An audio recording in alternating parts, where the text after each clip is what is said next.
আসছে মায়ের পায়ের নিচে জান্নাত আছে। এভাবে আবু উমামা রাদিয়াল্লাহু তাআলা আনহু থেকে বর্ণিত, তিনি বলেন রাসূল সাল্লাল্লাহু আলাইহি ওয়াসাল্লাম বলেছেন যে আল্লাহ রাসূল সাল্লাল্লাহু আলাইহি ওয়াসাল্লামের কাছে এক ব্যক্তি আরাজ করতে এসে বললেন, হাজির হয়ে বললেন, ওগো আল্লাহর রাসূল, সন্তানের উপর পিতামাতার কি হক? একজন সন্তান যেই সন্তানকে মায়ে গর্ভধারণ করার জন্য নার্সিং হোমের ছিটে নিজের জীবনটাকে দেওয়ার জন্য প্রস্তুত থাকে, যেই সন্তানের জন্য মায়ের জীবনটাকে দেওয়ার জন্য প্রস্তুত থাকে, এই সন্তানের উপর পিতামাতার কি হক? সাহাবীগণ আল্লাহ রাসূলকে জিজ্ঞাসা করলেন। আল্লাহ রাসূল সাল্লাল্লাহু আলাইহি ওয়াসাল্লাম বলেন, ক্বালা জান্নাতুকা ওয়া নারুকা।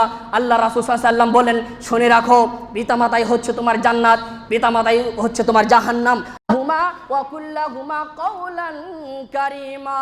তাদের সাথে উফ শব্দটি পর্যন্ত বলতে পারবে না, তাদের সাথে নম্র ব্যবহার করতে হবে, তাদের সাথে ভালো ব্যবহার করতে হবে।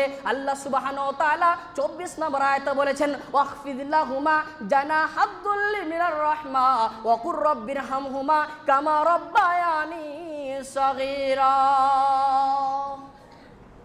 আল্লাহ সুবহানাহু ওয়া তাআলা বলেছেন, আমরা তো জানি, মুরগিকে দেখেছি, হ্যাঁ, পাখিকে দেখেছি, যারা মুরগির মা হয়ে আছে, যারা আছে ওইগুলো দেখবেন বাচ্চারা যখন বৃষ্টি পড়ছে, বর্ষা আসছে, আসার সময় মুরগির বাচ্চাগুলোকে মুরগি দুটো পাখা দিয়ে জড়িয়ে রাখে কিনা রাখে না, বৃষ্টিতে বাঁচার জন্য।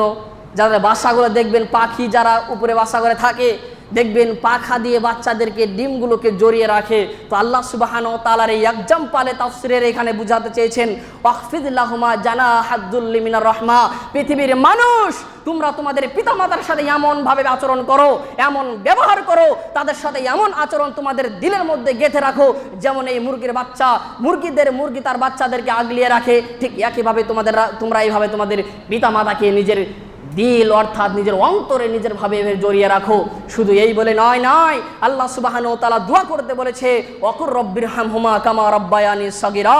হে আমার প্রতিপালক, তুমি আমাদের এই পিতা এবং মাতা দুজনকে এমন করে দিন যারা তা আমাদেরকে শৈশবে ছোট্টতে লালন পালন করেছিল, তাদেরকে সেমন সমতুল্য করে দিন। আচ্ছা, বর্তমানে কি এরকম হয়? কোরআন আমাদের কি বলল? কোরআন আল্লাহ সুবহানাহু ওয়া তাআলার কালাম, যাকে আল্লাহ সুবহানাহু ওয়া তাআলা রমজান মাসে অবতীর্ণ করেছেন। কদরের রাতে একটা করে আয়াত আমাদের মধ্যে আল্লাহ সুবহানাহু ওয়া তাআলা দিয়েছেন, যার চ্যালেঞ্জ করে বিশ্বের মানুষকে কাঁপিয়ে দিচ্ছে। এই গর্তের মধ্যে কোনো ভুল হতে পারে না। সূরা বাকারার প্রথমে আল্লাহ সুবহানাহু ওয়া তাআলা বলেছে, এই কোরআন হচ্ছে এমন একটা জিনিস যার মধ্যে কোনো সরিষার দানার সম পরিমাণ ভুল হতে পারে না। এই কোরআন থেকে আমরা বুঝতে পারছি মায়ের মর্যাদা এমন উঁচু জায়গা আছে, বাপের মর্যাদা এমন উঁচু জায়গায় আছে। আল্লাহ সুবহানাহু ওয়া তাআলা বলেন, পৃথিবীর মানুষ, আমি আল্লাহ তাআলার ইবাদতের পরেই যদি কোনো মানুষকে শ্রদ্ধা করতে হয়, যদি কারো কাছে নিজেকে নত করতে হয়, সেই জায়গায় হচ্ছে তোমার মা। সম্মানিত উপস্থিত দিনী ভাই, আল্লাহ রাসূল সাল্লাল্লাহু আলাইহি ওয়াসাল্লামের কাছে এক ব্যক্তি আসলেন, এসে আল্লাহ রাসূল সাল্লাল্লাহু আলাইহি ওয়াসাল্লামকে বললেন, ওগো আল্লাহর নবী, আমি আপনার সঙ্গে জিহাদে যাওয়ার জন্য প্রস্তুত আছি, আমি আপনার সঙ্গে জিহাদে যাওয়ার জন্য, এই ব্যাপারে চারটি হাদিস এসেছে, আমি আল্লাহর সাথে জিহাদে যাওয়ার জন্য পরামর্শ নিতে এসেছি, আমি আপনার কাছে জিহাদে যাওয়ার জন্য ইচ্ছুক আছি। আল্লাহ রাসূল সাল্লাল্লাহু আলাইহি ওয়াসাল্লাম বললেন, শুনে রাখো, বাড়িতে কি তোমার মা বাবা আছে? লোকটি বলল, জি, আমার বাড়িতে মা এবং বাবা উভয়ই আছে। আল্লাহ রাসূল সাল্লাল্লাহু আলাইহি ওয়াসাল্লাম বললেন, যাও, তুমি তোমার মায়ের খিদমত করতে লাগো, তোমার মায়ের খিদমতের মধ্যেই তোমার জিহাদের সমস্ত পরিমাণ সওয়াব আছে। আরেকটি হাদিস বলে শোনাচ্ছি আপনাদেরকে, শুনুন।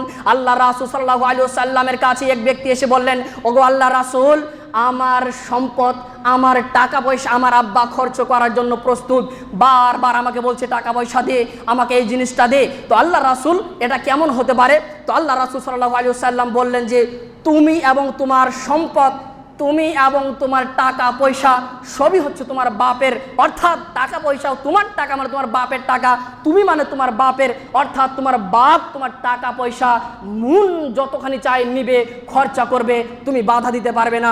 সম্মানিত উপস্থিত দিনী ভাই, আজকে বাপ যদি বলে এই কাজটা করবি না, তিনটি হাদিস বলে আপনাকে আমি বোঝানোর চেষ্টা করছি। মা এবং বাবা এই দুইজন হচ্ছে জান্নাত যাওয়ার মাধ্যম।